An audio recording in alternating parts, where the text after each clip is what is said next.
Habaye iki?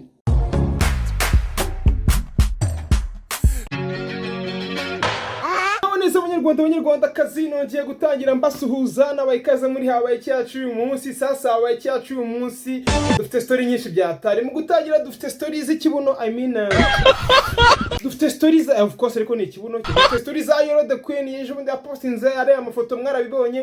Hari ibyo abantu bamuvuzeho na hari icyo yabivuzeho.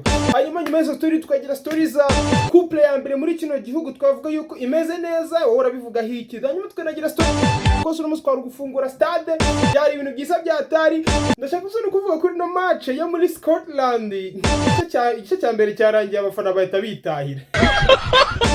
Ina story zino nda ya Sky 2. Nivuga ko nda Sky 2 kose agomba kuba hari n'inda ya DJ Brian. Reka dutangire habaye iki.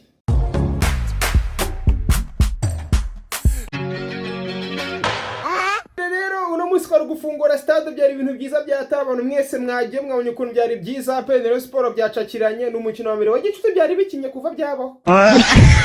Binarangira ari 0-0 nukuvuga abapfumu b'amakipe no munsi nta kazi bakoze. Hanyuma rero tukiri kuvuga ibyo tugaruka ku ikipe bita Scotland ndetse na Germany byari byakinye mu gice cya kabiri. Abafana ba Scotland bose bari bamaze kwigendera. Abafana ba Scotland binjiye mu kibuga bafite umunezero, bafite na courage, bavuga bati Scotland yacu irabikora. Batangiye baririmba indirimbo y'imigemo itatu ngo Scotland yacu turayikunda, Scotland yacu turayikunda. Pa bayikubita igitego cya mbere, turayikunda babikuraho. Scotland yacu, Scotland yacu, Scotland yacu. Pa igitego cya kabiri yacu babikuraho, basigara baririmba Scotland, Scotland, Scotland. Pa igitego cya gatatu bahita bahana amahoro ya Kristo baritahira.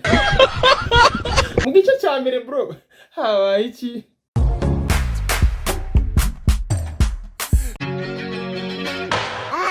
Iki hanyuma rero genda hamye ko muri u Rwanda ubukupure dufite imeze neza cyangwa nziza. Twafatira urugero twese ni iyi ngiyi.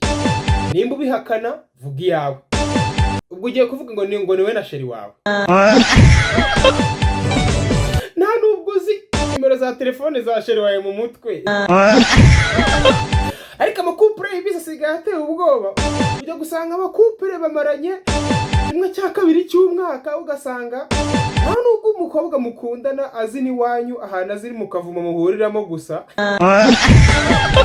Ako no mukavuma muhuriramo simamwe igihe se gukora ibintu, kuganira ku bintu by'ingenzi, kureba ukuntu nyine igihugu cyatera imbere. Cyatera imbere.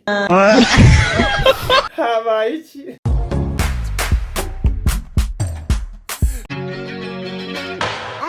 Ikindi kintu cyako tugaruka muri aba cyacu uyu munsi ni stories zimaze kutuzonga z'aba besto bro. Aba besto bari kuducanga byatari. Aba besto ngakora ibintu ngo boyfriend ngatakora. Vango ryo besto twabanje kubimenya kuri Ariel Wise nacu, ariko ntitwabimenya neza, twakumva neza ikintu bashatse kuvuga. Hanyuma none Titi Brown na Nyambo baza badukonfirma neza besto icyari cyo, ngo ni umuntu gukora ibintu ngo boyfriend ngatakora.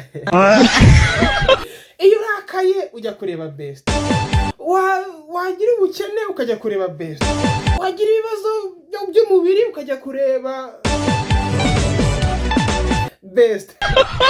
Asifite ibibazo by'umubiri ukajya kureba besto, ugera ukamubwira ngo ho besto nukuri ufite ibibazo. Ibihe bibazo besto? Ibibazo by'umubiri. Ngo besto wirira, ugatangira kurira. Ngo besto ngo wirira ambura nkwereke. Ukuntu ducya muri ibyo habaye iki?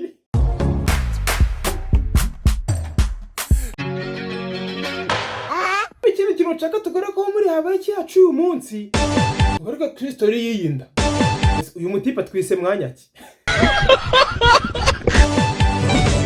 Ejo bundi si yari ameze neza, nese atwise mwanyaki.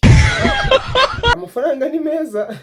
Ubu tuvugana uyu mutipe Sky 2 Urusine n'abandi batipe abangahe bamaze kujya ku rutonde rw'abantu badashobora kwihakanira. Nese ko nubwo bazifite bazihakana gute? habaye iki?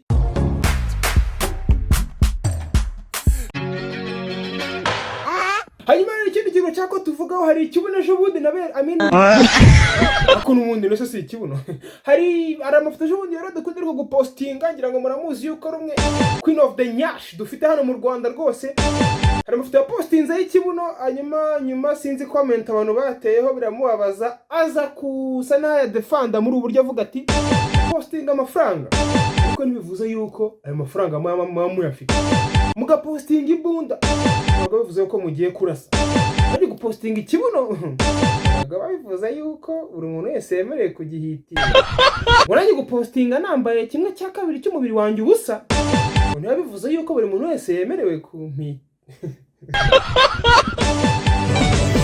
okay reka twe kwivanga mu buzima bwe komeza wipostinga ikimenyeme ko dushaka kwivanga mu buzima bwawe reka dusoreze habaye iki yacu hano sibyo habaye iki